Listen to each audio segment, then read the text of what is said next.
te sa xol sedd ca muy jëf muy liggéey muy alal lu mën a doon noonu rek la ko sëriñ bi bëggee na ko Cheikh Ibra Faty bëggee woon rek sëriñ Cheikh Awa Balla bëgg ko woon noonu moom mii sëñ Maam Thierno noonu la ko bëggee incha allah rabbi da ngeen di ko ñaanal nee na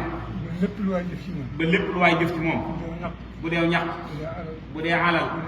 bu dee liggéey yàlla mi nga xam ne moo tax ñu di ko defal yàlla nañ yàlla fay gën ji fay ci àdduna ak àllaaxira waaye nag na ngeen ko ñaanal ba loolee lu mu mën a doon bu dee jëf la ci alal wala ñaq ngeen ñaanal ko ba yàlla dimbali ko ba mu jëfal ñu ko fu yàlla gërëm ba bu ëllëgee nee na du rus duñu rus